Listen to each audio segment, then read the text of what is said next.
Hello everybody and welcome along to Forever and Ever Live, the end of season party! My name's Paul Montgomery and I'm joined as ever by the one and only Kelly Cow. Who booed that? Who was booing already? Dempster. Ali Calder, one of the two. Anyway. Wait till you hear what he's going to say later on. You're booing him the now. Thanks very much everybody for coming. Right, before we get cracking, we were guests. I just want to give you a wee quick rundown as to what the agenda is this evening. Will I do that? Aye, go for it. Right, so it's pretty warm in here. It's nothing I can do about that. No other comments other than it's really, really warm. We're going to have some pizza coming out for Pings in about 45 minutes so you can get a bite to eat. If you haven't already, there's a bottle of beer for everybody. Make yourself aware of your surroundings in terms of toilets and bars, etc, etc. But we'll be taking a wee break in between each guest so you can nip outside for a bit of fresh air, get yourself a drink, whatever it is. We've got 3 amazing guests for you tonight. We've got a raffle up the top. We've got some brilliant prizes that have been donated by various people and the club itself, and we've also got a collection for the food bank, which we'll tell you a wee bit more about later on. Anything you want to say the now, Kelly Calvin? No, it should be all good. Let's get cracking. Right, just before we get cracking then, a couple of wee points of order that I just wanted to discuss before we go. We're obviously here tonight together, fans of Kelly, fans of the podcast I hope, and we're celebrating a brilliant season of course. So I thought to celebrate the season I would get my colleague and friend here a wee gift, and I wanted to reveal it in front of all you lovely people. I don't know what to expect here. So I'm going to reach into the bag of tricks for a gift for my friend Kelly Cow. This is for you, mate. Let's see. Show the people. Hey, ladies and gentlemen! Take it up, we're on our way! How we get there, I don't know. How we get there, I don't care. All I know is we are on our way. We're on our way. Come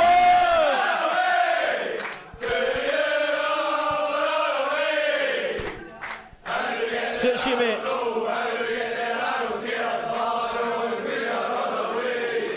I'm made a European Free Trade Association. That's myself, what I to be honest, but As a Eurosceptic, I appreciate you doing that. I've also got something for Monty as well, believe it or not. We all know that unfortunately that he failed in his trial to get to Europe that Mel set out for him. So, ladies and gentlemen, whisper bar for Monty.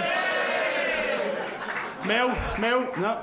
It's a doubler or no? That's a doubler, eh? Love a whisper, thanks very much, mate. I'll eat that. Aye, sorted. Right, so listen. Obviously we came to the end of a brilliant season. I think we all knew all along this was what was going to happen. There was definitely no talk if folk get annoyed with McInnes earlier on in the season. John Scott Senior. We weren't worried about that. We thought all the signings were brilliant.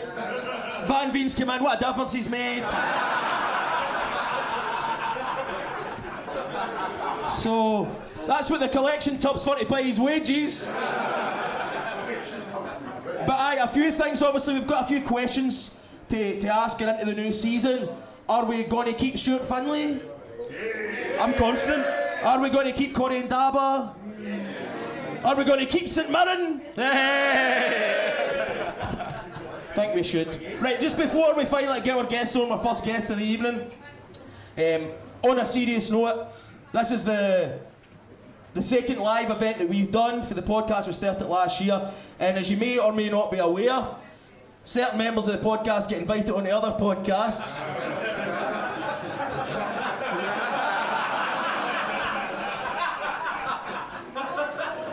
No comment. So through that, we've built up relationships with fans of other clubs, and so a few of the clubs that we're kind of getting to know have sent us some wee gifts this year. So I'm just going to go through them. So we've got Dundee. There's a St Mirren one. There's still an Albion. Oh, there's quite a good one. Come on! Ajax. Ajax! Atletico Madrid want a slice! Fiorentina have heard about us! PSG! Oh, that's Darvo in there. Leave that in there. everybody, that's enough shite talk for me. Shall we get started, mate? Let's go for it, my man. Alright folks, so we've got an amazing first guest for you, somebody who you'll know very, very well, somebody who was an absolute midfield maestro for us for many years, scored plenty of important goals, just an all-round good guy and a Kelly legend to boot. Ladies and gents, make a bit of noise, the one and only Alan Mahood!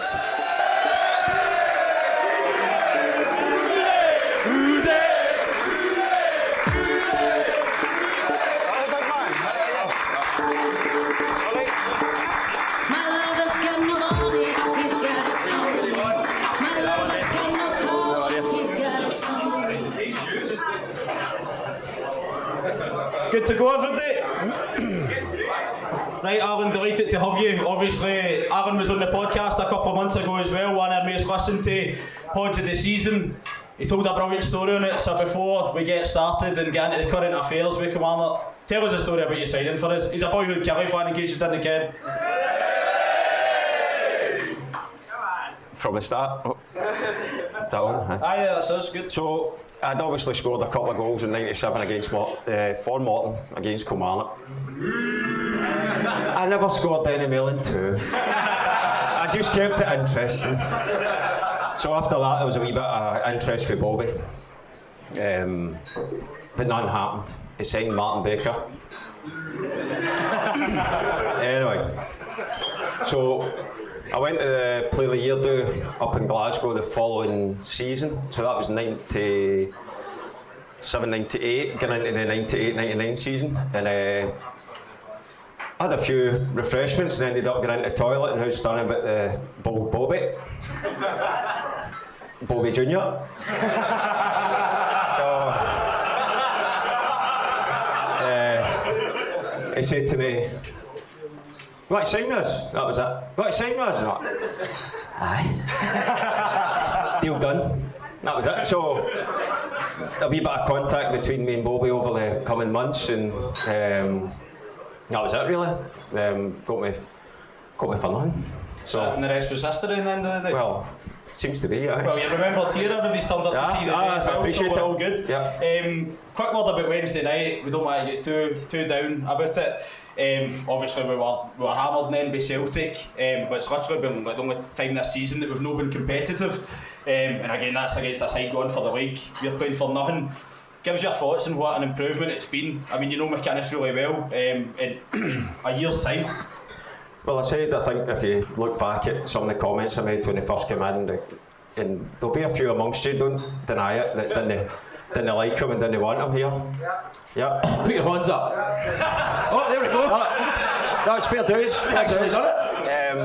But I said at the time, just give him time to build his own team, a wee bit of money behind him, a wee bit of time to get his own style involved, and I think it's proved worth it. Who's stood out for you this year? I like the midfield. I always look at midfielders, but I do like the boy Mayo. I think he's done really well. Looks really consistent. Obviously, can't go without mentioning me, David Watson. Me, David, I'm not speaking out of turn here. Me, David, he's not going to be skillful. He's not going to step over him, but he gives 100% all the time, and that's what I love about him. Comes from a good family. I took his wee brother actually at the academy with Craigie. But David will give you 100%. I spoke to Derek about him, and Derek loves him. Absolutely loves him. I think he said for the minute he came in the building, he was training with the first team, for the minute him and Tony Dock came in. I think Derek probably sees his cell a wee bit in David, because Derek was captain of Morton when he was 17, 18. Mm-hmm. So to put that trust in a young boy tells you everything. Aye. You obviously touched on your relationship with McInnes there. We've had to rewrite this because he's now been awarded Writers' Manager of the Year and thoroughly deserved. So how much does he deserve that, the job he's done this year? I think, listening to Derek as well, I seen an interview and he said the personal accolades don't mean much to him. I think if you offered him 4th place in Europe, he would take that all day. It's nice to have a wee trophy on the mantelpiece, I'd imagine. But no, it's great. And again, when you see the improvement in the club in that period of time, it's incredible. A big part of that's been the recruitment, as you've touched upon there, Lewis Mayo, and even bringing through the youth with David Watson. We obviously alluded to earlier, you were on the podcast back in January, and we spoke about the prospect of European football. It's confirmed now. Obviously, Monty's got the Euro flag there for us. I'll not get to go, but good, I think. Even better. I'll maybe watch the game in the Pyramid or something. Enjoy yourselves. You've obviously represented the club in Europe several times. How important is it for a club of Kelly's stature to qualify for Europe? I mean, how big actually is it? I think you look back, you're in the Championship a couple of years ago, whatever, and Europe was maybe a distant dream. But now with Derek building a side like this, I think Europe is something that Kilmarnock should be thinking about every season. Not just a one-off or we're lucky to get there, but finishing fourth and above is where we should be. No, absolutely. Again, with you playing in Europe, you get any European stories or that you want to tell us, or any of your trips abroad? No. Don't get you any bother. This is getting recorded live, by the way. No, I was fortunate enough to play in a few nice countries, but we used to fly in. You would beat them. We did. No, I don't. Well, you need to be there to get beat, don't you? That's it. So anyway, see him later. Flying to different countries is lovely, it sounds great, but you're just flying in, training, going to your bed, game, flying home. But you've been there, and it's a good experience playing against different teams and different styles and stuff. So the experience was great. Aye. I've got a wee story for you, Hoodie, about you playing in Europe, if you don't mind me sharing this. So, when you scored the winner against the Elžesnika at home, so my mother, who's in the room tonight, she will only wave up because this is embarrassing. She never took me to the football. She doesn't go to the football, but she took me that night, right? Mobbed right up the back of the Frank B or the West Stands, it was at the time. But we were in our yellow strip that night because she was in the car wore blue and white stripes. So we come in, we're watching the game, and however many minutes it was after you scored, but it wasn't the first 78. Right? Roughly. There we go. So we're sitting watching the game, 0-0. Hey, we won that night.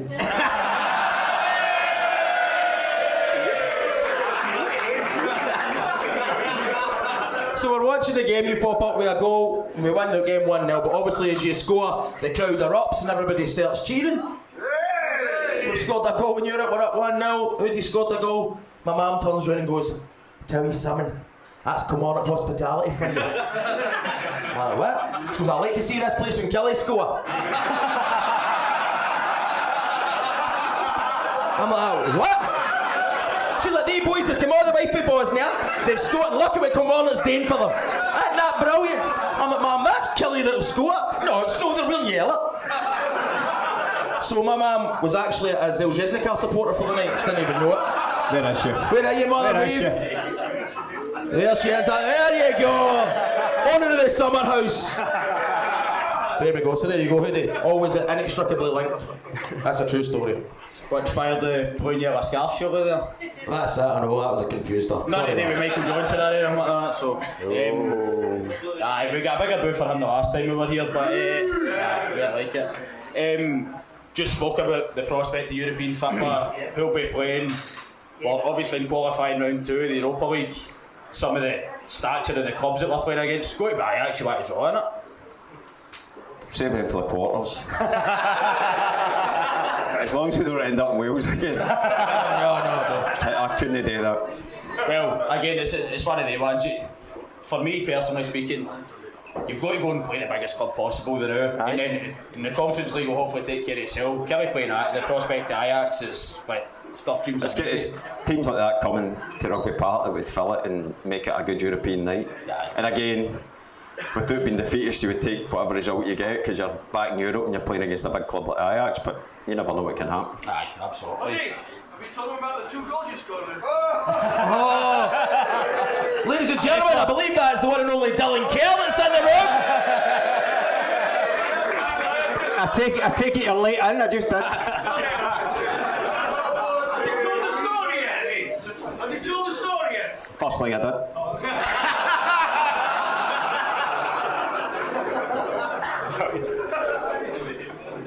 Obviously, we spoke about there some of the players that have stood out for you over the course of the season. I think earlier on in the podcast where we said Brad Ryan, so who would be your shout for Player of the Year this year? Of course tomorrow is the official club ceremony of it, so who would be your shout? I think again midfield I'd probably give it to Brad Lyons. I think he's been very consistent. Unlucky with injury whatever, but I think when he's not there you miss him, and that's more of a factor that tells you more about him. Maybe he's a 7, 8 out of 10 every week, but when he's not there you really miss him. Aye. Well, obviously Dylan brought up your 2 goals against Kelly. Big goal that stands out, especially the European shout the now, was a goal against Celtic to secure European football, which again, had it not been for that shambles in Wales, would have been the last time we actually qualified for European football. So again, talk us through that day and everything that it meant to you. I think it was just, when I look back now, I've seen the goal once or twice a day, but it was just one of the ones. I think, if I remember rightly, we Calderon passed into Big Innes, who done his usual, hoofed it, didn't find the stand for a change. I think the Jack went out wide and crossed it and I managed to get in between 2 giants, toe poked it and it just went over the line, but it went over. So, no, it was another great day for me. Was that perfect goal? Thanks, man. He doesn't agree. Raging. Not perfect. Everybody will have the opportunity to ask Alan questions later on when we bring the 3 of them back out together. So No, everybody. Like I was saying, we're going to get all the guests back out, you'll get the chance to ask them your questions and stuff like that, but for now, let's make some noise for the one and only Alan Mahood!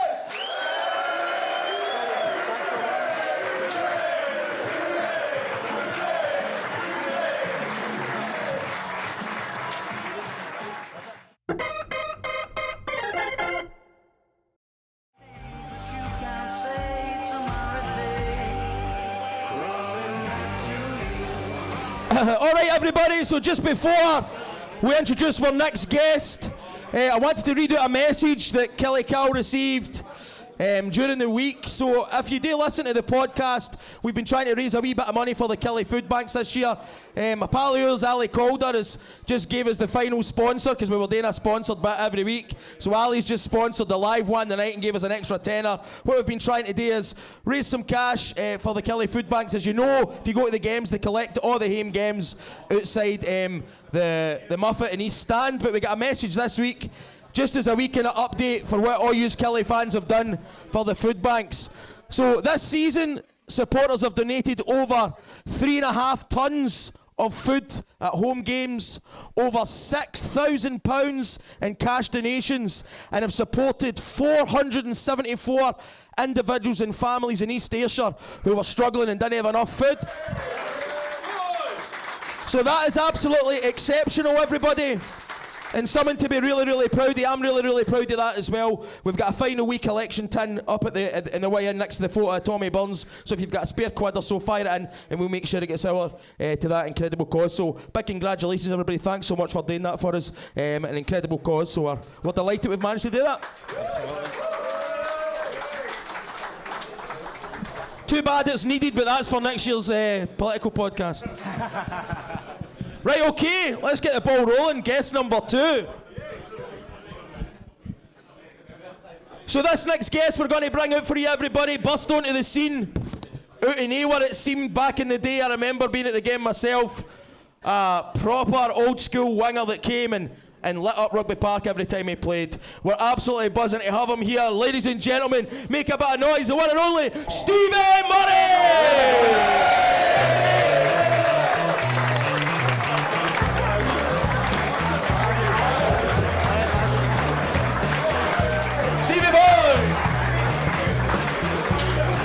Thank you. Yes, I'm really this size, by the way. Yes, I'm really this size. No, everybody, thanks very much. We're absolutely delighted to have Stevie with us. No joking, it was the first name in the team sheet when it came to doing this live pod. We've been trying to get him on for about a year's time. For day one, he's been listening, liking, sharing the stuff on Facebook, so we're absolutely delighted to have him here. First time you've been back in Kelly for a good while, The last time I was here to watch the Kilmarnock-Hamilton game. I think we won 5-2. Greg Taylor, it might have been 2019, I think. Aye, Greg Taylor scored, aye. 5-0, that was one of the big ones under Clark, obviously, wasn't it? Oh, the Clark buzzer. Stevie Clark. So of course, obviously, that was the last time you were down the road. We obviously mentioned Steve Clark there. You've played for Kelly more than any other club in your career. In the last few years, the recent history of the club, we've obviously had the highs under Stevie Clark, we've had the relegation, we've had McInnes bringing us back up for the Championship to now securing European football. How's it been for you as somebody kind of looking for the outside looking in with the progress of the club? First of all, this season I think has been fantastic. I think Derek's been unbelievable for the club, and the way he's brought them up and not just consolidated the position in the league, but he's went on and secured the club European football. I think it's fantastic for the club, first of all. And I remember the days back when Bobby would take his turn to Europe and you were playing teams like Viking, Stavanger and all this kind of stuff, and it was a bit far-flung, but it was excellent. And Kilmarnock were always known for being a team pushing for European football, and I think that's a staple. Kilmarnock, it should be what they're always aiming for, and it should be something that is always in the pre-season meeting when you're talking. That's what we're aiming. You've got to aim for that, because anything else I think's unacceptable for Kilmarnock, in my opinion, anyway. Brilliant, that's positivity we want to hear. We're popular. With regards to you, obviously your own time at the club, you're obviously from Coatbridge area. Yes. I mean, how did the move to Kelly actually come about? Because obviously you're not exactly fair. No, so I was signed with Celtic all my days, and don't worry about it. I don't like them anymore, right? They done me in a belter, right? So I was signed S-Form, which is pretty much basically like when you're 16, you're going to leave school and sign professional with us. And then I picked up a slight ankle injury, and I'm not going to say that's why it happened, but Celtic never kept me on. But however, I was speaking to a couple of English teams at this time, and I was speaking to Derby County and I was speaking to Newcastle, and Berwick Rangers, that was another one. Nothing with Rangers in it, I wouldn't speak to anyone like that. So I went to Newcastle, and I was, funnily enough, I've got a couple of friends with me tonight, and we were talking about that time. I was in Newcastle and they put me up. I don't know if everybody knows what it's like down there. There's a little place called Jesmond, which is like the West End of Newcastle. And I was 16 years of age, and they put me in a hotel in Jesmond myself. Yeah. Oh my God. And said, right, okay, you're 16, go and stay in a hotel in Jesmond and don't listen to all the noises happening out the side. But when I was playing with Newcastle, funnily enough, we come up and we done a tour of Scotland, and we were based at Largs, and we played against a Kilmarnock team, and Bobby was at the game, and I done really well in the game, and he came up to me after the game and just said, look, if you're thinking about coming up the road, we'd like to sign you. And that was kind of, as soon as that was implanted in my mind, I was wanting to get back up the road and sign, and as soon as I come back up, I signed straight away.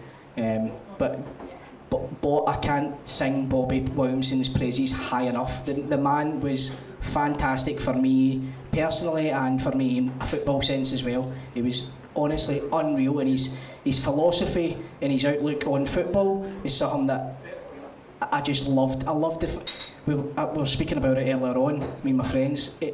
A lot of coaches and managers will set up not to get beat first, keep a clean sheet, and then we'll build from there. Bobby was, let's just go and attack the team. When I first started playing with the team, he would say to me, when we're defending, just come and stand beside me. I said, but you're half the park, Bobby, I can't stand half the park. He went, no, stand beside me, but on the park, just where the halfway line meets the byline, just stand there. It's fine, because as soon as we get the ball and get the ball to you, we want you to go from the halfway line to their byline. That's all we need from you. And that kind of philosophy for me is something that's always stuck with me. It doesn't matter what the other team's doing, let's instill what we're doing on top of them, rather than react to what they're doing to us. And I can't speak highly enough of that man. He's been fantastic for me. Absolutely class, man. Absolutely class. Let's hear it for Bobby, man. What a man. We obviously spoke before we came on about the kind of youth team you were part of. Obviously, yes. Chris Boyd, Gary McDonald, plenty of other players there. I mean, how was that? And a lot of them went on to have pretty decent careers as well. a lot of people have been on there, and the guys that were above me, 2 years above me, was James Fowler, Peter Canero. You also had slightly above them was Gary Hay. Yep. Hookie was amazing for me because I played just in front of Hookie, and he just used to shove the ball up my arse. Sorry. and if he didn't, I was a wee short man syndrome into it. I was give me the fucking ball, Hookie. So I would shout him all the time, but he was great. So Gary Hay, Peter Canero, James Fowler, Stephen Naismith, Chris Boyd, myself, Gary McDonald. It was there was a nucleus of talent there coming through at Kilmarnock that was brilliant. And to be fair, I think, do you remember like the Setanta thing years ago? That pulled the finances out of Scotland, and they were forced to put younger players through, and I think that helped them mature into being better players and making a career for themselves. But it was a very, very good youth team. It was a very good youth team. Well, you talk about the number of youth players that come through at that period in time. Obviously, David Watson's a massive figure in the club. I mean, that's something that should be a staple with Kilmarnock, bringing through players for the youth system. Rory McKenzie's the same as well. Roro for Julie, by the way, if she's listening. But again, that should be something that Kilmarnock should be, giving these guys a chance. Yeah, 100%. And I think it should be most clubs out with the two dafties should be giving everybody the chance, because if we're always going to moan about the lack of funds, and if they're going to bring in somebody from North Macedonia who's just as good as a guy who's from Cumnock, you know what I mean? But they're going to pay him higher wages because he's an international. I don't agree with it. It's happened since I was a player, and it's happening probably to this day as well. Give the youth a chance, they'll find their feet, and they'll make the club money. That should always be a kind of stable thing of all the clubs in Scotland, and then you kind of work for there. See, can I just jump in there? I'd be interested in everybody's opinion on this. So, obviously David Watson's been the standout in terms of young players in the country this year. What do you folk think, if somebody was going to come in for David Watson this summer, what do you think is an acceptable fee to take from? 5 mil? 45 million? This is some auction, this! But seriously, I think between 3 and 4 million, because this boy's got so much potential. Higher! 4, right, but I think between 5 and 6 million. 7 and 8! But, I agree. He's going to break the record, I think, in terms of if Watson's going to move on. I think it's going to be a club record fee. I don't know what you think, Carl. Well, the record fee is obviously 1.8 million for Naismith, so it's going to be higher than that. As far as I'm concerned, would you agree with that, Stevie? 100%. I mean, if you look back at the fees years ago, you're looking back at, even you go back as far as remember the crop of Hibs talent that came through? So you're talking about 2006, 2007, which is nearly 20 years ago, and they're going for £3 and £4 million at that time. So it should be a bare minimum of 5, and then you work from there. If you're not going to get that as a bare minimum, keep the player here. He's only going to get better, isn't he? Because he's flying just now, so he's going to be a staple of the team, and he can be somebody that you build the team around. 100%. Absolutely. You spoke about youth players. You guys obviously get the chance to obviously make their mark in the squad. Talk us through your memorable debut against Dundee United back at December 2001. 1st of December 2001. So the week before we played St Johnstone away. Shocker, we get gubbed again, right? So he put me in the squad for that game, right? So I thought, oh brilliant, I'm in the squad, excellent. Turned up and I was carrying the hampers. So me and another youth team boy, Jesus Christ, carrying these hampers. Because St John's, you need to go down the stairs. So you get down the stairs like that for Jesus Christ almighty, battering off your shins. So they get beat following week again in the squad against Dundee United. So I wasn't expecting to be on the bench or to be playing or anything. So I wasn't driving it, I was only 18, so I wasn't driving. I got the train, so I'm from Coatbridge. Boot if you want, there's a shite hole, doesn't matter. Right. So I get the train from Coatbridge to Central, and then Central to Kilmarnock, and then walked it to the ground. And I was in there for 11:10. Now, everybody, you report for 1:30 for a 3 o'clock kick-off, so I'm in there before the cleaners even there. I'm sitting in the strips aren't even out yet, right? So I'm sitting in the changing room and there's a woman moping like this. I'm just like, are you alright? Are you lost, son? I'm like, no, I'm in the squad tent, don't worry about that. And so Bobby then walks in about 11:45 and he's like, what the fuck are you doing here, wee man? I said, I get a treat. He went, you should have phoned me, I came and picked you up. And I went, right, okay, no worries. So, genuinely, right, so I was in the youth team at the time, but I was obviously doing well to be picked into the first team squad, and I would say 70 to 80% of that first team didn't even know my name, right? So, my strip's up in the corner next to the showers and the bogs, right? So it's we'll squeeze that wee guy in there, we'll just put him in there, right, he's fine there. But then I was just buzzing because my name and my number was on my strip, and I'm just anxious to go and I want to go and entertain people, play, work my socks off, get a win for the team. And so he names the team, and he names me starting on the team. And I'm looking round because I can't forget this. I'm sitting at the very end. Somebody's taking a piss beside me because I'm right beside the toilet. So I'm sitting at the end here, and I can see everyone like, Murray? Who the fuck's Murray? What's Murray? I'm like, alright lads, it's me by the way, just so you know. See this wee guy you thought was a mascot? I'm actually starting.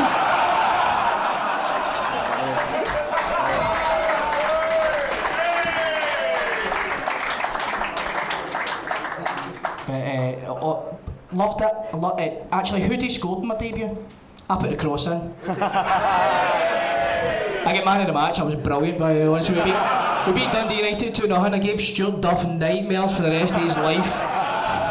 Keep the ball off him in a phone box, honestly. Dynamite. But I loved every minute of my debut. Up the road, sitting with my mum. My mum and dad didn't even know I was playing. I went in, they were like, oh, were you playing today, Steve? And I went, I made my debut in the first team, but don't worry about it. Stick a Betamax on, record sports scene if you want. Absolutely brilliant. You obviously paid big tribute to Bobby Williamson earlier. Yes. What was Jeffries like to work under? Oh, mixed response. That's Kelly Cow's favourite, Jim Jeffries. Hold on. That's his uncle. How long have you got for this, please? How long? Honestly, genuinely, they were actually alright. But what I said before with a philosophy and how you approach a game of football, Completely different. Completely different. So they were more about like, listen, let's start from a base of keeping a clean sheet, then we'll see how the game progresses. But there was seasons, I was speaking to Hoodie about it in there were seasons where maybe 2 seasons in a row I'd play 30 plus games, then one season I'd play 15, then the next season I'd play 28, season after that 7, and I'm like, it's so up and down. But it's the two of them together. I don't know if you must have listened to interviews with the two of them. It's like, the Jet is like, and then Billy Brown's it's like a St Bernard and a Chihuahua, right, together. And you didn't know whether it was New Year or New York on the two of them. A quick wee story, I'll go off on a tangent here, right? We were playing a resi game, right? Playing a reserve game at Rugby Park, and everybody knows Jacko, Paul Di Giacomo, right? So Jacko had just come back from a knee injury, and we were playing this reserve game, and he was miles off. He wasn't ready to come back, but he wanted to come back because he wanted to try and play. And we get beat on the reserve game, and the reserve team, Alan Robertson at the time and Durante, were giving the team a bit of a dressing down. So it's a mixture of like experienced players, youth team players, and guys that are round about the first team. And Jim Jeffries, the home dressing room, it's like this, and then you've got a wee door in the physio room. So Jim Jeffries and Billy Brown were behind the physio door, just hiding and like that, listening into the conversation, right? And they were slaughtering people. Durante and Robert were going, "These are shocking, not acceptable, blah blah blah." And Paul Giacomo stood up and went, "Guys, go do us a favour. Go get up that M77. Go to just tell us about it in the morning, right? We can't be bothered listening to it, right?" So, to which we Billy go, never forget it. So this wee Jack Russell bounding through right in his face. It's one of the funniest things I've ever seen in a football change room in my life. Love Paul Di Giacomo for that. Absolutely brilliant. Again, it's personified by the reception that you got walking in, and tell your stories there as well. Real fans' favourite your time. Commander, me and Monty actually had a chat before the pod on Monday night about a potential question to ask you with regards to folk would maybe argue you were a player of your time, you were a left winger that was left footed, Yeah. something that's unheard of in today's game. Yep.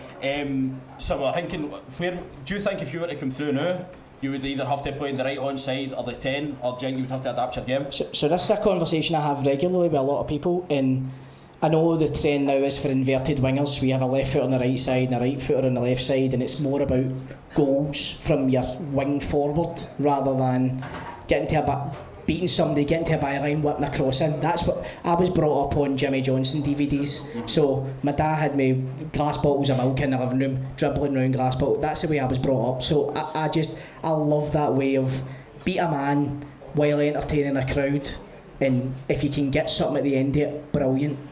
But if you keep doing it and you eventually get something, then that's good as well. And that's the way I was always brought up in terms of football, and my outlook on football is attack, always attack. People are paying money, they're not here to watch you play the ball sideways. That's not for any, they want to see people having a go.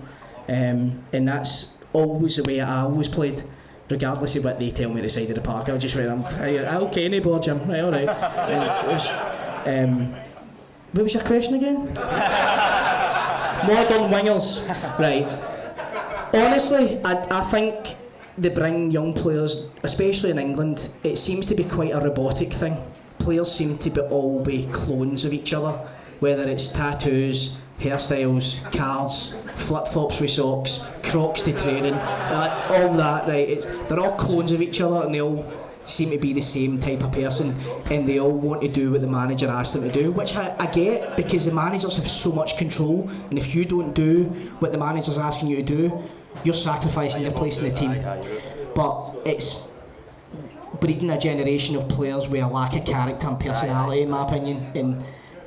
In the football that I watched had mavericks, and everybody loves a maverick, don't they? Nobody wants to watch, well, I don't want to watch, maybe everybody, I don't want to watch pass, goalie. Pass. I totally agree with you. I 100% agree with that. I get fed up watching Man City passing teams to death and all that, so I 100% agree with that. I think you're spot on. So, and whether I would make it or no, I don't know, that's up to other people. I had a certain path in football where I was there, then I was there, then I get brought through here, knocked it out and everything else. But I like to back my own ability, and I think I had enough ability to make an impression on any team. I always back myself. If I don't back myself, who's going to back me? Other than my mum and dad, they weren't even at my debut, so they don't even care about it either. But no, I would like to think I would make some sort of impression, but whether or not I would fit into what a manager wants these days is completely different. I think I'm just going to cut in here and embarrass myself, Stevie. You talked about making an impression. You made a big impression on me, right, when I was watching Kelly. So you're about 2.5, 3 years older than me. So when you come through, I'd have been about 15, 16. I was left-footed. I know, I mean, I was shite, but I was still left-footed. And I seen this guy coming out playing on the left-hand side. And I thought, oh God, man, like you're saying, dead entertaining to watch. I'm like, this is my new favourite player. And then I started thinking, I've got things in common with this guy. Right? Both left-footed, both quite bra. Both got a bit of patter. But then, as time wore on, I started to get a wee bit obsessed with you. Aye. Right? To the point where I knew your private Reggie plate. You drove a Corsa. By the way, here, see that Corsa? Right? This was a $3,500 Corsa that I probably spent about $7,000 on down up. But I had a sticker on the bottom of the Reggie plate, the private Reggie said, lower than your granny's nipples. See, that's the kind of hero boys want. Genuinely, that's a true story. And I used to wait for your Corsa coming in. I used to think, that's what I want to be one day. It was S19 Mur, wasn't it? S19 Mur. S19 You really are a fucking star, didn't you? Jesus Christ, you're stunned there. Aye, you're right. But I had to get that off my chest. But I did. I honestly, absolutely, proper loved you as a player, man. And I went too far. But I went and spoke to somebody about it, and I'm all right now.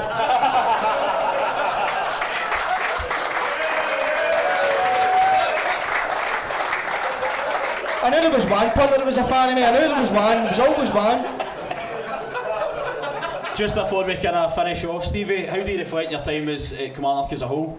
Loved every single minute. For the minute I walked in the door as a stupid wee daft 17-year-old to I left when I was a stupid daft 25-year-old.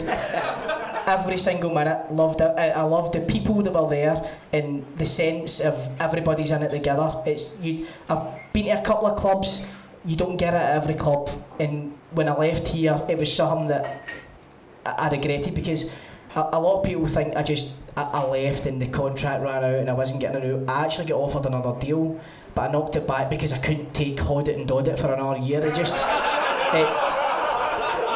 My head was nipping, and I actually remember there was a game we played against Celtic, and we were getting beat 1-0. We had a free kick in the last minute, and rather than put it in the box, Hookie played it to me in the left wing. So I get by, who was it? I think it was Didier Agat. I get by Agat and I get a cross in. Cross in, Stramash, ball got cleared, final whistle. So I'd been on for 17.46 minutes, right? The whole team talk after the game was, "You didn't do this and you fucking didn't do that." And I just started taking my strip off, and I knew then, I'm like, I can't do anything, because the whole team was part of that performance. In my 17 minutes, whether it was good, shite or indifferent, I'm not going to change his mind. If that's what's personally in his mind and he wants to have a go at me in front of everybody else, who's the young boy who's coming through, want to make an impression, then what else can I do? At that point, I'd mentally knew I can't, if they're still here, I can't. There's no point in me signing that deal, because what's going to happen? The same thing again next year. But genuinely, I hated that moment of leaving here, because I was walking around the pitch. It was, I think, the last game after I came in, who it was against. I'd been on loan to Queen of the South, but then when I left, I come onto the pitch, and you're walking around the pitch and you're saying cheerio to everybody, and you know yourself you're leaving there, and it's a big part of your life, regardless of whether you're working in a fucking sausage factory or you're working for a football team. You've spent time with people and you've made personal relationships with people behind the scenes and people in the wee bungalow next to the gate at Rugby Park, and my wages are awful light. What's happening here? So you make these relationships with people, and it was very, very difficult to leave. What I will say, in their defence, the Jet and Billy, they were very good at what they did. Very, very good. And I didn't have any major run-ins with them, but I just wish I could have maybe changed their I'm never going to do it, but I wish I could have changed their outlook on how to attack a game. But that's something that I've learned in age, and it's maybe something that I'm never going to change their mind, but I wish I could have gave them the decision to go, do you know what, fuck a wee man, and he's flying, just put him in and see what happens. And I think they did that a few games, but in my opinion they didn't do it enough games, which resulted in me looking for football elsewhere. You know what I mean? Well,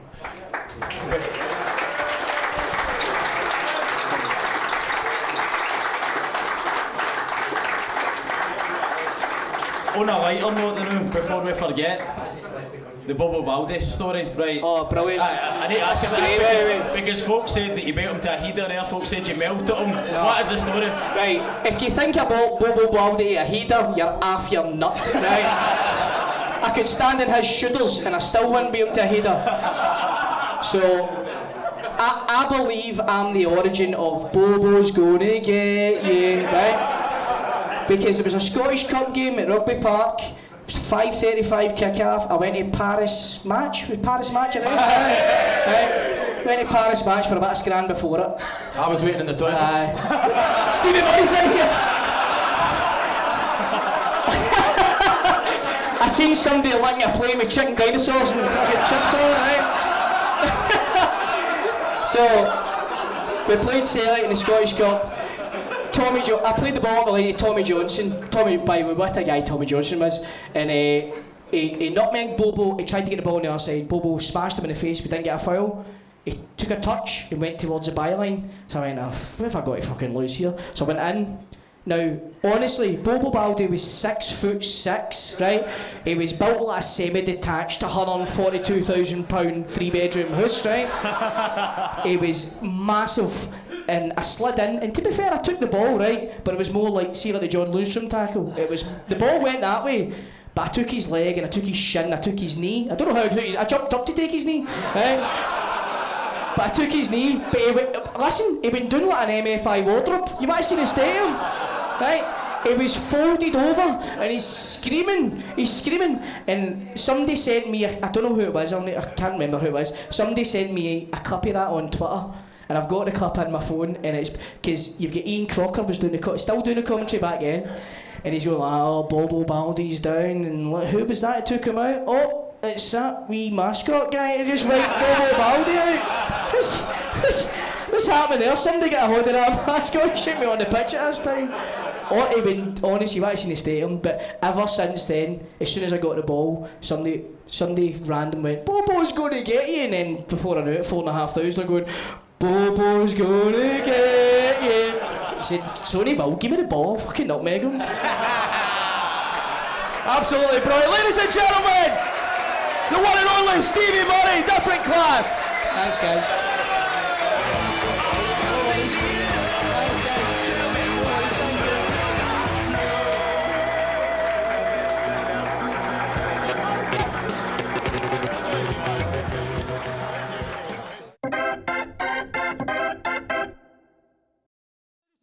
Thanks very much for your participation in that. We're going to get our final guest on for the evening. Hope everybody's enjoyed themselves so far. This man played for us for a season and a bit and left a big impression on the club. Very well known right across the media, had an incredible career down in England and internationally, and we're absolutely delighted that he's chosen to join us here this evening at Forever and Ever Live. Ladies and gentlemen, please make a bit of noise for the one and only Pat Nevin!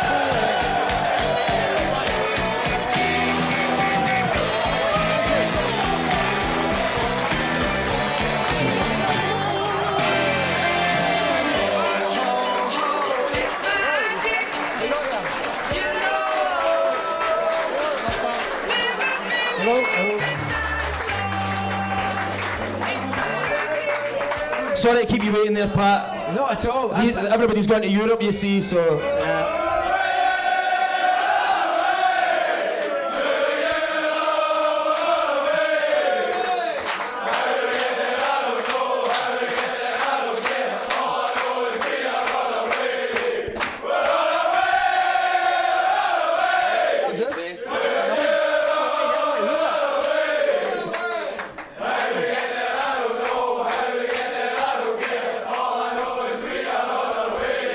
Unbelievable. Brilliant. Well done. Give yourself a round of applause. Come on. Right, Pat, so we're going to get on to your time with Kilmarnock and the stuff you've done in the media and your career down in England, but before we go any further, I'm going to ask you the most important question. What's your favourite Joy Division album?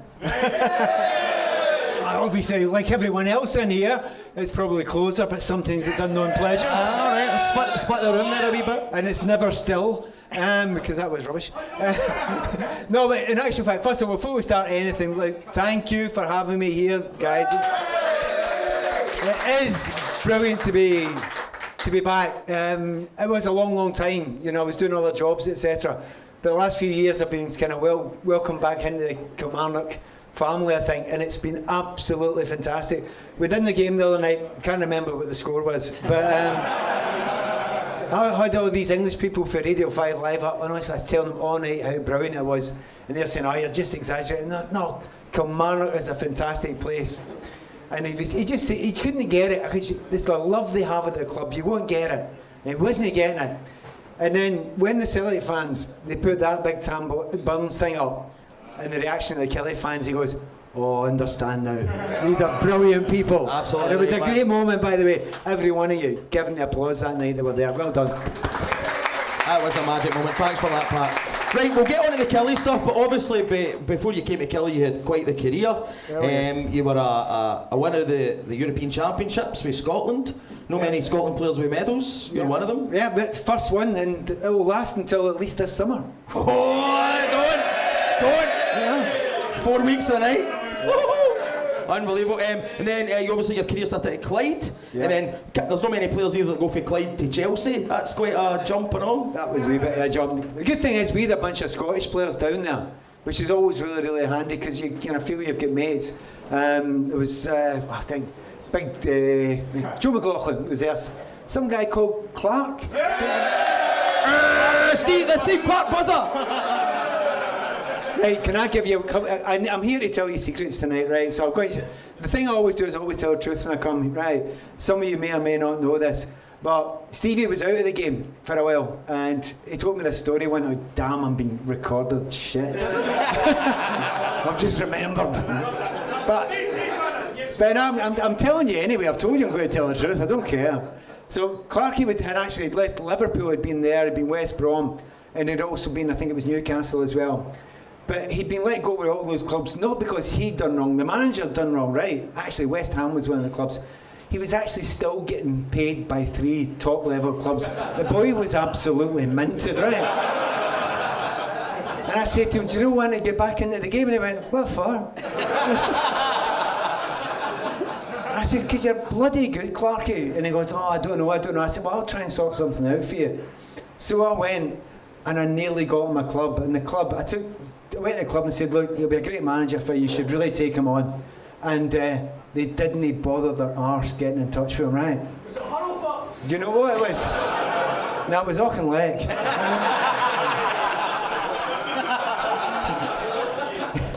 I better be careful when I say things like that. I am an incomer. I kind of get these things wrong now and again, right? But no, the team that I took it to was the team that, you know, that my son and I would follow for a while. Was Hibernian. Turned them down. So, well done, Kilmarnock. I bet I sense you took him instead. Well done. Different class. So for Chelsea, it was Everton next. Winner in an FA Cup semi-final. Played in Wembley in an FA Cup final as well. What about your time down there? It must have been pretty special. Yeah, you get to. It's kind of weird though, because with those teams, if you get to a cup final and you lose, it just doesn't matter. I mean, Kelly fans, you wouldn't know about that because you win the cup final. So I remember I always used to tell people this. You know, what type of team are Kelly? You're going to Kelly, and I went, they've won the Scottish Cup, and I've been reminded ever since they didn't win it after you came, did they? So obviously I ruined it, didn't I? But no, it is amazing. You go and play in a cup final. That was Everton against Liverpool. It was phenomenal. I'd scored the win on the semi-final against Norwich for Everton. A weird one because that was the year of Hillsborough, so a very, very weird day. But it was some team that they had. We had some good players as well. Stuart McCall was playing with us. We had Sharpie and Tony Cotty. Very good players. Neville Southall in goals. One of the weirdest human beings you will ever meet in your life. I used to have this, honestly, the thing with Neville. Can I ask a question here? It's a bit odd. Has anyone here read my recent book, Football? I've read it, yep, aye. Right. I hope you haven't read the first one, because I'll tell you a wee story for the first one. So Neville used to do this thing. He was unbelievable. We used to do this thing. We'd play the ball up to the 18-yard line, lay it back a couple of yards, and have a shot, right? And you're on the line. Everyone's done this that's played football. That's what you do, training. Lay it up, lay it back, try and score. So we've been playing for 20 minutes of this. We've got people like Kevin Sheedy, Tony Cotty, Graham Sharp, Norman Whiteside, decent players, man. Nobody has scored yet against Big Neville. 20 minutes we've been at it. That's quite good, yeah? He wasn't using his hands. That's how bloody good he was. He was unbelievable. There was one, I always knew the way to beat him. The way to beat him was I had the thing. You might have seen me do it once or twice. There was a game against Dundee United just before I left. I had a wee chip to the back post. Oh, I remember it well. Brilliant. So I loved that goal. I just loved that goal, right? So it's just brilliant. Anyway, so I used to do it all the time, but I used to do the scoop, which was even more of a scoop. So in training, it's the only way to beat Neville Southall. Because if you skip it the right way, unless he's got a trampoline, he's not saving it, right? So the first time I done it, I scored, and he's furious. And the second time I went through and I seen him coming, I just scooped it all the way over him. And then I stopped, he went straight towards me and rugby tackled me. And he's about 19 stone then. He's roughly double that now. And see, the third time I tried it, he chased me all the way at the training ground. But brilliant bunch of people, brilliant kind of club. It's a shame though, because the new manager coming in and didn't quite see eye to eye with the new manager. I won't tell you his name, it's a bit unfair, but his initials are Howard Kendall.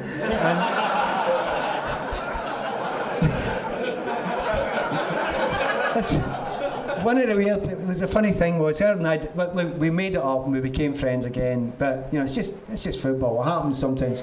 One of my favourite things with Howard is he couldn't stand it. Because I'd once read a book, he thought I was a dangerous intellectual, obviously, right?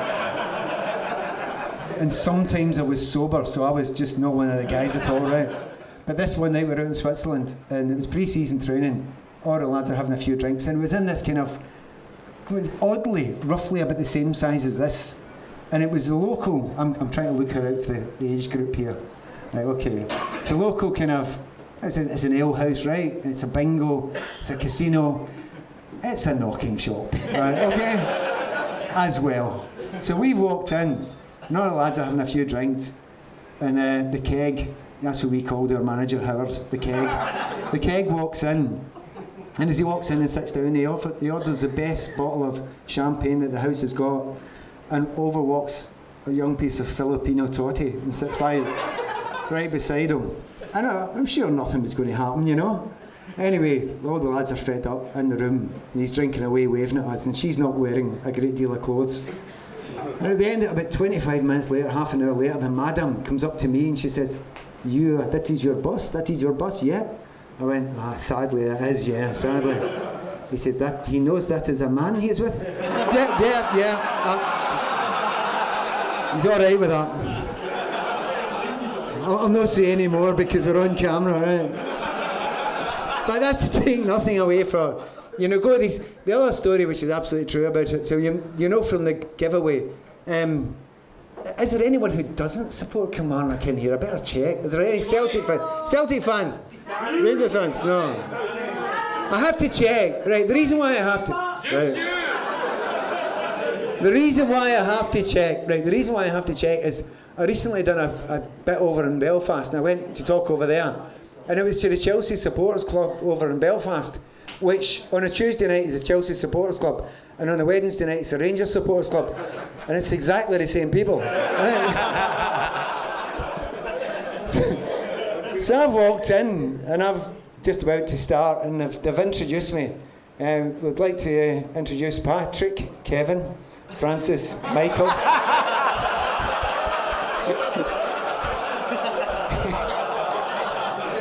And he said the best opening line I've just about ever heard in my life. He said, right, just to let you know, Pat, this is a mixed audience tonight, right? It's a mixed audience, just so you're comfortable. Half of them are UVF, and the other half are UDA. So I know I'm in Ayrshire, I know you get it, what's going on there, you know, like, shitting myself. No, to be fair, they were absolutely brilliant. What's that got to do with Everton? Hey, listen, I'll tell you, that's what you're here for. No, I'll tell you what it's got to do with Everton. It's because the absolute true story is when I went down to, my dad being a big Celtic man, I went down to Chelsea, and of course it's blue and white, so you can't wear a blue and white scarf, obviously. And then I signed for Everton. It's bloody blue and white again. And then I signed for Tranmere. It's blue and white again. Hey, Dad, I'm leaving Tranmere. I'm coming to another team. Oh, who is it? Kilmarnock. I have to say, the Kelly blue and white scarf was the only blue and white one I ever wore. Because I loved it. Unbelievable. So you played with Tranmere for a while, so maybe some of the younger folk, Tranmere were a really, really, really good side when you were there. Very regular, getting far in the National Cup competitions, and you were really close to getting into the Premier League a few times and all. Yeah. Just touch on your time at Tranmere too? Yeah, 3 years in a row. We were top, right, almost in the Premier League, and just the thought of Tranmere Rovers being in the Premier League would have been an amazing thing. We had some players, about most of the team, the young kids that were coming through. I heard you talking earlier on with the lads about some of the youth development players that come through just before Stevie's time, or just around Stevie's time. It was amazing, wasn't it? Fantastic players coming through, and you want them. Well, Tranmere had all these players, and about 7 or 8 of them went straight on to play in the Premier League, and it was a really magical time with brilliant players. But the thing I liked about it more than anything else is they were all mad. Every one of them. Mostly the manager. And again, some of you may have read about the manager before, when I've talked about it, when I've read about it in my book, written about it in my book. But he just said the strangest things, and we thought he was nuts, right? Classic one, and it's, I'm sorry if you've heard me talking about it before, but we went into the dressing room, before the game, and said, right lads, away from home today, but we're going to leave 2 up for a corner. And we were thinking, well, that's a bit brave. You don't leave 2 up for a corner away from home, usually just 1, sometimes none. So he stopped and he went, actually, sorry lads, Pat, Johnny Morrissey, Aldo, John Aldridge, you stay up as well, we're going to leave 3 up. And we're going, oh, don't be so bloody stupid, that's mental. So we couldn't believe it. He's just about to walk out the door and he comes back in and he goes, sorry, sorry lads, got that wrong. 4. And we're only 4 up. And we're all giving, oh, piss off, no, I'm not doing that, no chance at all. So he walks out and as the door's closing, he pops his head round the window, he says, only joking lads, 5. And he did, we wanted us to leave 5 up. And the moral of the story is we thought he was nuts. And then I was at, name drop, I was at the Champions League semi-final a few years back. Real Madrid versus Barcelona. And the manager of Barcelona, Mr. Pep Guardiola, left 5 up at a corner. So when you're laughing at these people, be careful, they know more than you think. So your journey then, next you've played for Chelsea, you've played for Everton, then you went to a really big club. You came up the road, you signed for the famous Ayrshire Kelly. So I remember when you signed, Pat, you played for Scotland at Euro 92, you'd been in and around the squadron about Euro 96, and then a year later, it was very unusual for me to know a player that we'd signed, to have seen you on the telly and stuff like that. Normally it was guys you'd never heard of, but you came along, a very high profile signing, obviously played at a really, really good level. What was it that attracted you to coming and joining Command? I'll tell you one of the things. I missed that, but it must have been a cracker. Go, try it again, shout it again. Stevie and Hoodie have got an issue. They signed after Pat, don't worry, I'd heard of them. No, Hoodie came round almost exactly the same time as me. Anyway, now I'll tell you what it was, right? When I always wanted to come back up the road and finish my career in Scotland. I was never going to live in England, I was always going to come back home. And so my wife and I kind of hoped it would happen. And then I got a call from Kelly to come up and have a chat. Now one of the big things, and it's a weird thing to say, the ground. Actually Rugby Park. Now you wouldn't necessarily know, as a fan you love the place, it's your home, right? But we always used to train there with Scotland. So we knew how good a place it was, we know how beautiful a pitch it used to be.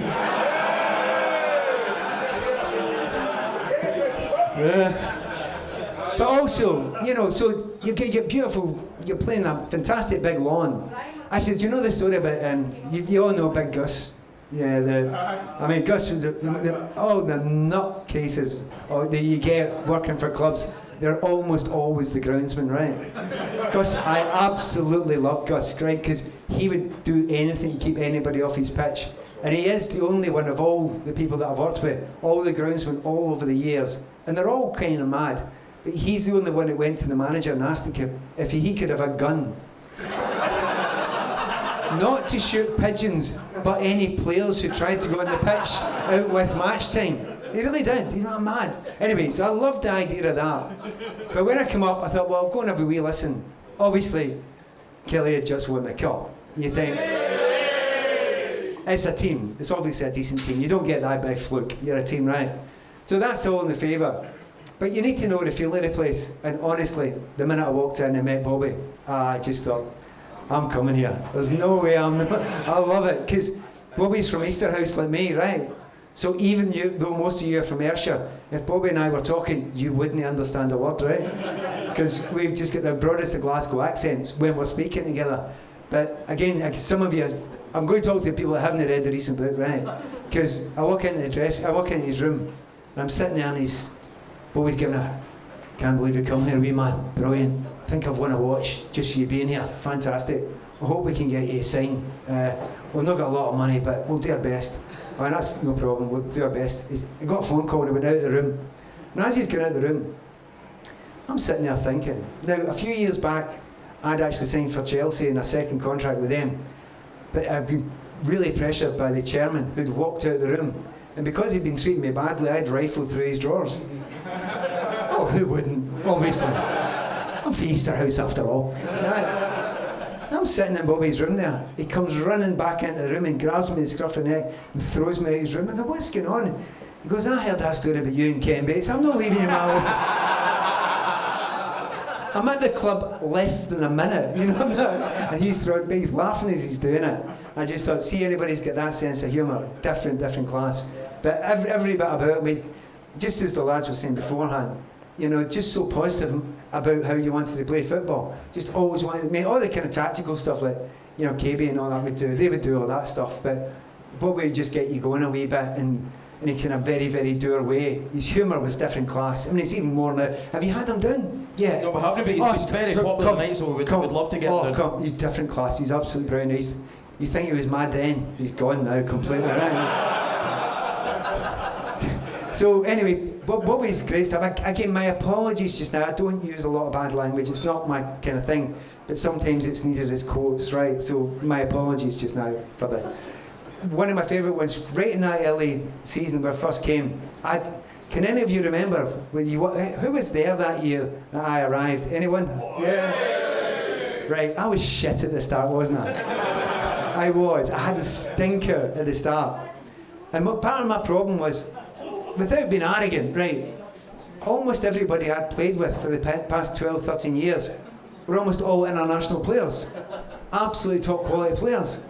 So I found myself this one time, first game, and it wasn't first, against Hearts, when I got the ball, and I'd done this tricky jinky thing, and I drew 3 players towards me, which when every other team I play for, means that the full-back goes flying by. No, it wasn't you, Dylan Kerr.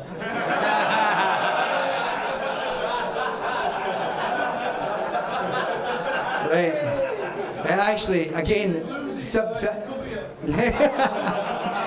right, again, don't like to give our names away, just give the initials. So, Gus McPherson. I've done these jinks, and I've got, look, if you imagine these cameras here, and they're players, and they're running towards me, but that's all right, I know, because when I look up, he will have flown up the wing and I can flick the ball. Gus is about 40 yards back going, oh, that's very nice. Batter, thump, smash. I think, shit, these guys need to know what to do here. So, wonderful, and I have to admit, I gave some of the lads a wee crash course on what to do when I had the ball. The one who got it first, to be fair, was Dylan.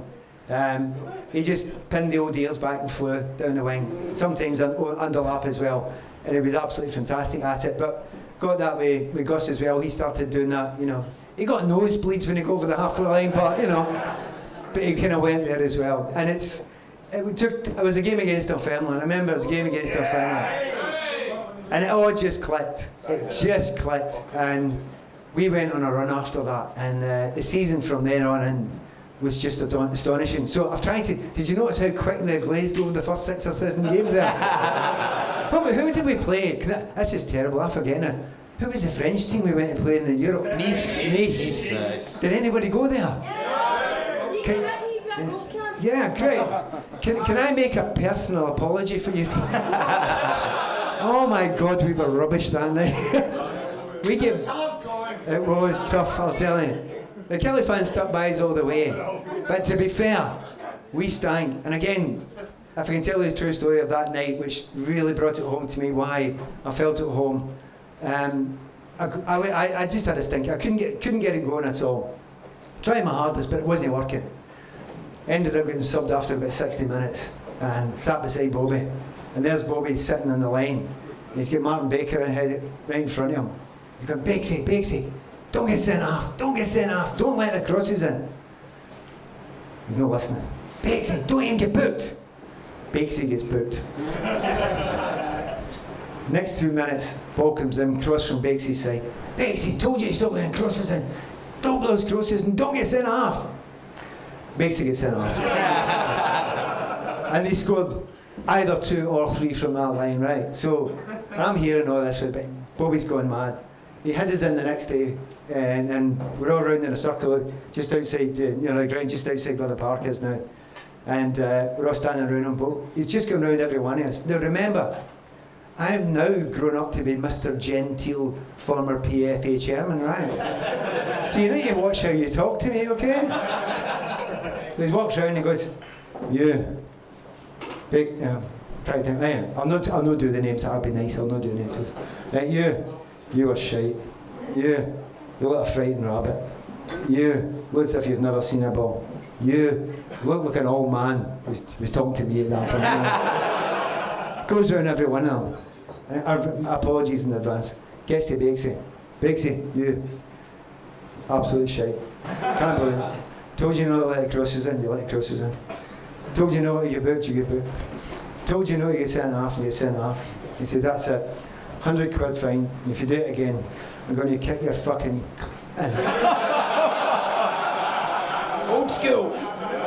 Now, I didn't use the word there, right? Bobby did, right? And I'm used to all this stuff in England. They don't know how to say words like that, don't they? And I'm really shocked. See if you say that to a player just now, they'd need counselling for a year. But the brilliant thing about it, because Bobby, who he was and what he was like, we always knew 10 minutes later it's gone. It's all right, it's fine. We're all just do the thing, get it right, move on. And that's why it was such a brilliant time for me. And again, anyone who's read the book, anyone who's... And by the way, there's no books here to flog. I'm not trying to flog it, right? So, if you'll know this, and this... So I won't bullshit you with a line, because I've written it. It's in the book. All right, some bullshit line. But the absolute truth is, and it's in black and white in that book, my year at Kilmarnock was the happiest year of my career. My entire career. Brilliant, man. And so obviously I have read the book. It's available at all good bookstores, by the way. I'm not trying to flog it. And it does jump at the pages, Pat, that you enjoyed your time here. I know you made great friendships and all that. And then obviously you get that opportunity and you end up leaving. Do you feel, obviously, if things had been different, you'd have stayed a bit longer? I know you had a few issues behind the scenes and stuff like that. No, I desperately wanted to stay. I didn't want to leave. And again, I always wanted to tell the Kelly fans what was going on. But I had a problem. If I told the Kelly fans what was happening to me, what was being done, they might have turned against some of the people at the club. And I didn't want them to turn against the club. Didn't want anybody. So it's much better if some of the Kelly fans are a bit fed up with me for a wee while. But eventually I've been able to tell the whole story in the book, and I think if anyone reads the book, they'll understand. I did not want to leave Kilmarnock Football Club, you know, and that's the absolute truth. There was a brilliant moment, and it's lovely. It's actually lovely to be able to talk to Kelly fans because I couldn't do it at the time. But there was this brilliant time. 2 games later, I'm playing for Motherwell against Kilmarnock. And I'm getting some stick, deservedly. I understand. I don't really deserve it, but no, but seriously. And if you, the Kilmarnock fans, understandable, right? And afterwards, all the press are dying for me to have a dig at these Kilmarnock fans, and they just said, they give you a hard time there. Hey, what do you think of them? I said, I love them. Thought they were absolutely fantastic. I have no negative words to say about them, and that's exactly what I felt. Didn't care what was said, because I knew what these Kilmarnock fans had done with me. Absolutely brilliant. Right, last one then, Pat. Obviously, it's been an incredible season for us. We're into Europe next year. You might have heard.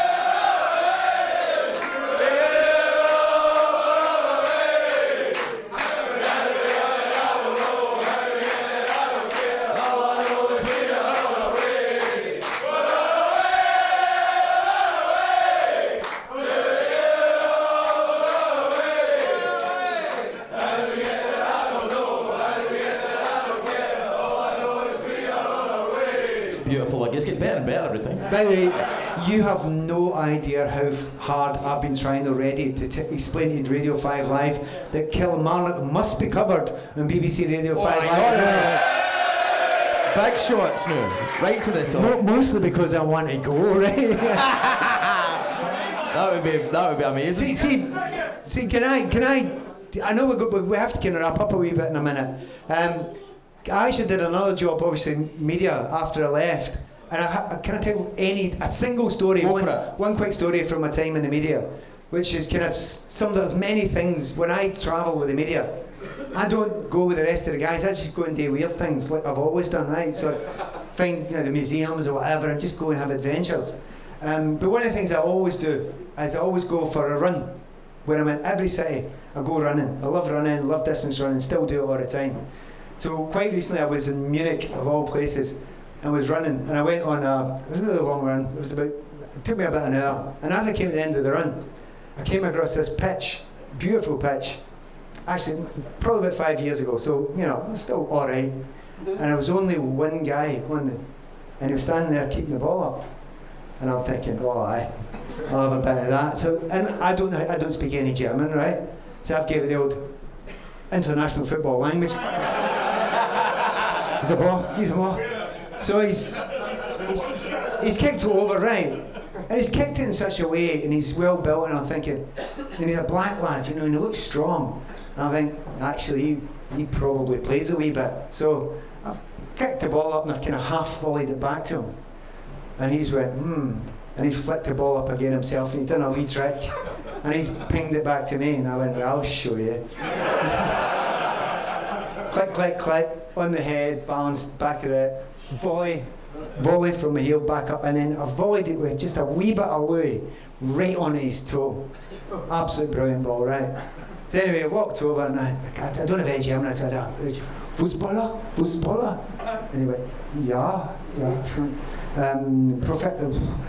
Professional? Yeah, try. Oh, trial. Oh, yeah, I get you, I understand. Ecosse? You? He said, Nigeria? And I went, speak English, don't you? He went, yeah.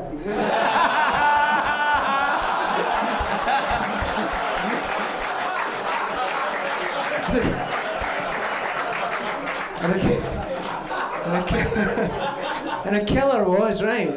So I was sitting there, I went, honestly, mate, that's different class. To me, he goes, oh, trial for Munich 1860. And I went, well, you look as if you've got some skill. You're a very good player.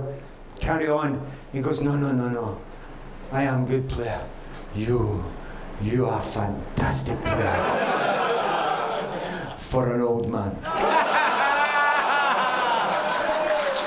So, anyway, the joy is, I get now to do the job, and I've gone round and I'm doing these games, and you know, just last week I was in the Bernabeu, you know, Real Madrid versus Bayern, and then it was Celtic Park versus Celtic Rangers, and it was all obviously building up to coming to Kilmarnock the other night, and then we get beat, which I was good, but there you go, such is life. I'm going to let you finish up now, but thank you for... Well, ladies and gentlemen, from the Bernabeu to the Barclays Suite, let's see it for the one and only Pat Nevin, everybody! Absolutely tremendous. We're going to get our guests back out in a second and do a quick Q&A. But before then, one more time, thanks so much, Pat. That was unbelievable, mate. Thank you.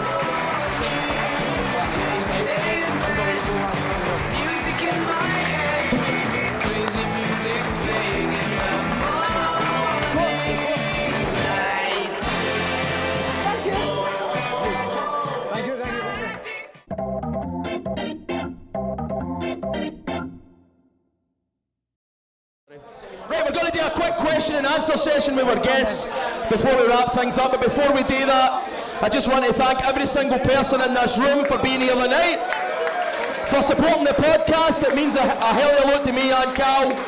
We appreciate every one of you. Thanks for supporting the food banks. Thanks for coming out here. A huge thanks to our helpers, to Katie, to Lindsay, to Matthew and the sound team, to the VLs, to Johnny Boy, to the staff here at the Barclays Suite, to Julie and Eva, and everybody else for supporting the podcast the way you do. We appreciate it. Right, let's get our guests back out. Let's hear it again one more time for Alan Mahood, Stevie Murray, and Pat Nevin.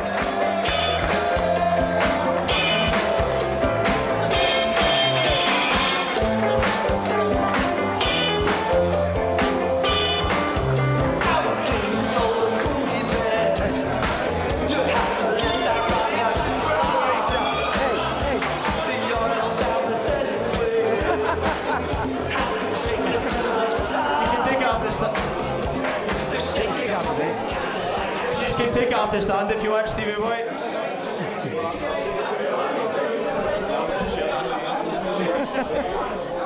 For fuck's sake, Pat Nevin's giving me height fucking ridicule, Jesus Christ. Holy shit cakes, Batman. Right, everybody well good? So, again, echo what Monty said, we can't thank you enough for everybody turning up tonight, the same as the last one. It's been absolutely incredible again, so another round of applause for the three guests. Unbelievable.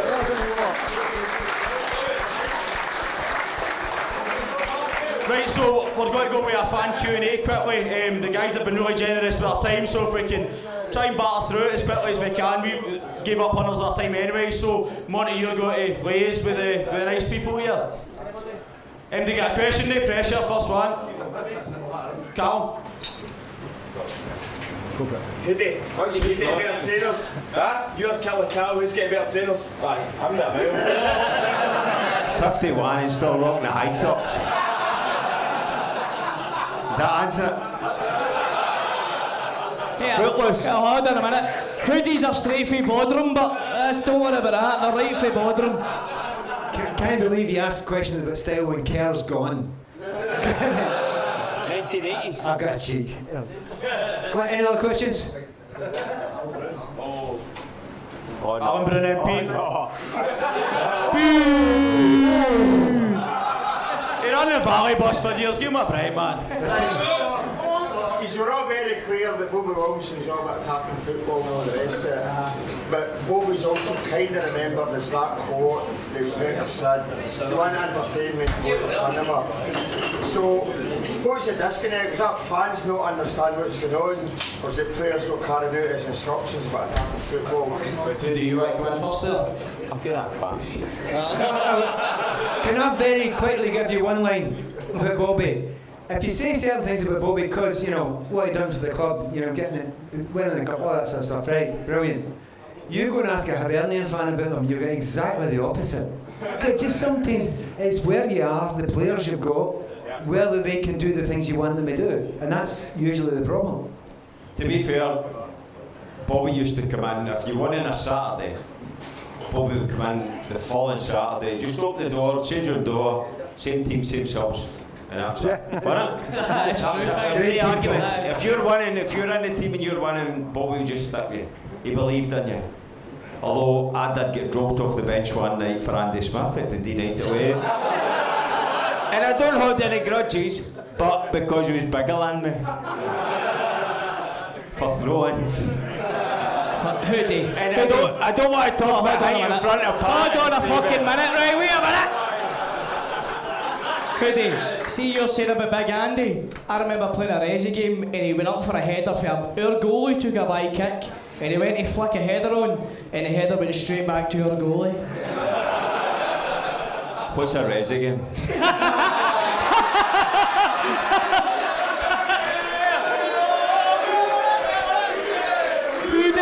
Hoodie! Rebuttal. I've not got. Fuck it, it's fine. It's alright, it's fine. I'll get my coat. I'll just lob a few up to him as well. He's putting them away well tonight. Do you know what? I've played in some really small midfields in my time, right? But the worst one ever, the smallest one ever I played, and I played in a game, and the midfield was myself, Gianfranco Zola, and Jody Morris, and I was the tallest, right? I was telling the lads before, completely ruined it because they took Jody off and brought on Tori Andre Flo instead. What a complete waste that was. But the good players are all wee players, aren't they? Oh, without a doubt. So, absolutely. Next question. And do you want to know about fiscal policy for the SNP? No, I don't. For fuck's sake, Pat, I'm about to slip into a coma. Jesus Christ, I'm back in the game again. Robbie.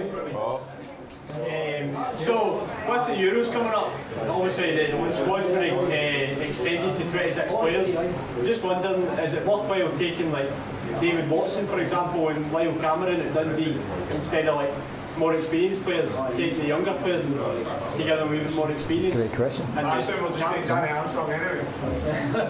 Now, do you know what? They always did that with squad. We tried to do that. You get the main squad and you bring 2 or 3 younger ones on as well. Even if you didn't have a 26, you bring 3 younger ones so that you can get it and get used to it, get used to the people around them. Can I tell you a quick story about one of the young players we brought once? So we were in a squad and we were doing the Largs, and we brought this 16-year-old kid along to join us and play with us. I'd never seen this kid. And his name was Duncan Ferguson. Right? And he's come up and he's walked up for his first, and he's getting the ball, pass it to me, I go around 3 players and lose it. I'm ready for him, again. Never seen you be 3. Again, right. I lose the ball, and this 16-year-old kid who I don't know, at this point I'm playing for Chelsea, and he's turned around and he's went, wee man. Do the accent. Come here. Yeah, wee man. and I went, excuse me? Come here, wee man. Then he stuck your head on you. Actually worse. He's come over and he said, look, hey, see when you get the ball, wee man, give it to players that can play. You couldn't have given him a brass neck with a blowtorch, honestly. But that's what you do. You bring in young lads, and the young lads, they learn. So I think that's a very good point, because you won't use your 26 players. You might as well give the ones that you know are going to be on the next step, bring them along. I think, personally for me, it's maybe just too early for Davey. I think Davey Watson might. He's still a young boy, he's got a lot to learn, and taking him as a massive gamble. Did you take Danny? No. Fuck's sake, no, listen, I'm going to be honest, I've played with wingers that have not got an end product. Can we talk about me? Hold on a fucking minute here, this has turned into a horrible night for me here. I never named names.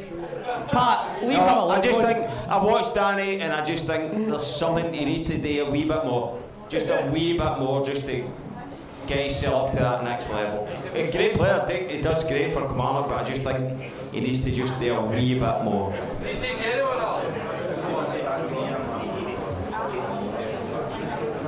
No.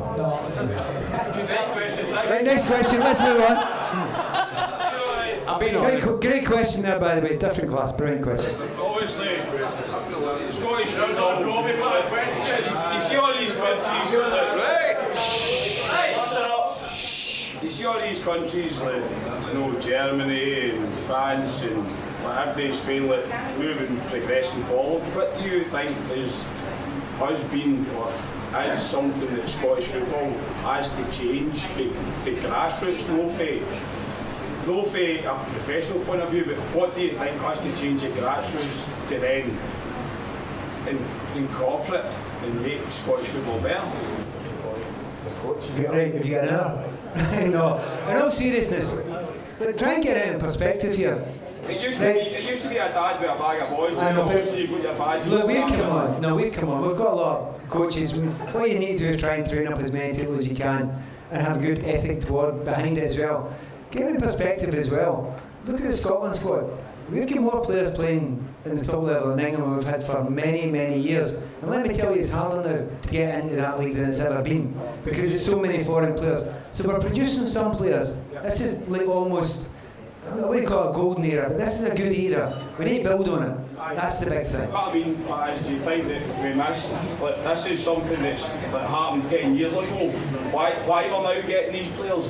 It's never, I have to tell you, it's never a straight line. You go and look at every nation, they're the same.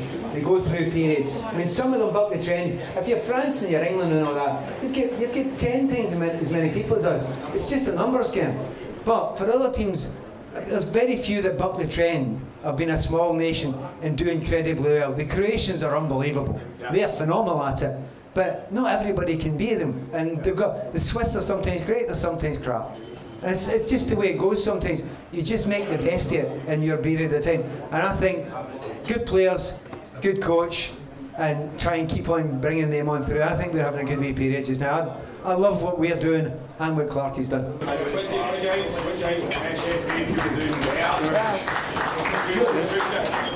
You don't know until 5 years later. That's the thing. You don't know the answer. You don't know the answer. We don't know the answer. You can't know until 5 years later. Next question.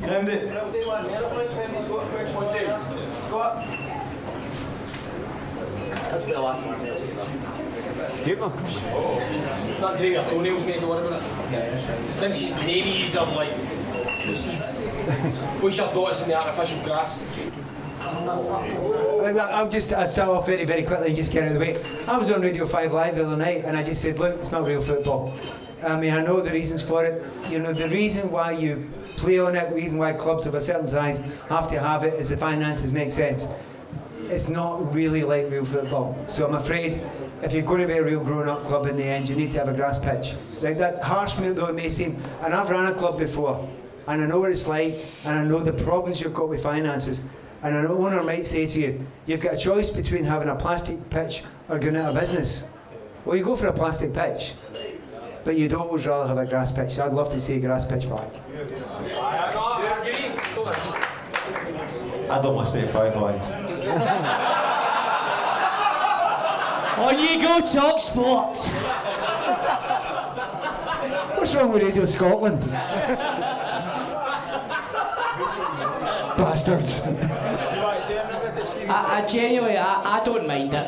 I don't mind it. Grass, Astro, it doesn't really matter. Whatever you're playing on, it's you against the guy you're playing against, and it doesn't really bother me, to be honest with you. I'd go and play in a fucking red ash pitch if it was a bother. I remember the red ash pitches, the black ash pitches with the yellow lines. I mean, some Premier League, remember Dunfermline's pitch, Hoodie, when they had the old school hockey pitch?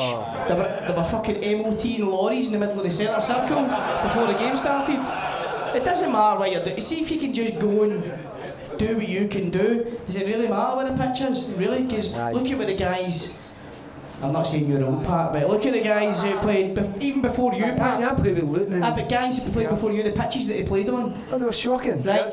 Terrible pitches, but they still showed quality. Imagine what they players would be like on a surface like they play on just now. I think it's more complicated than that. I very rarely in my entire time watching a game on a plastic pitch have ever seen a player running up to a defender, dumming him goodbye and get the ball on the other side. But is that not modern football though? It's not about the surface. Because they can't do it. It's because they can't do it. So technically it's a very different game, and even the modern pitches are quite technical as well. But you know, I understand why the club did it. But I want to see. I think you play better football. There's a reason why the vast majority of teams on the planet play in grass. It's not because they like it and it's a nice colour. It's because it's the best surface. Hoodie's right, come on, point on it. 2 wingers that can't play in anything. Fucking hell, man.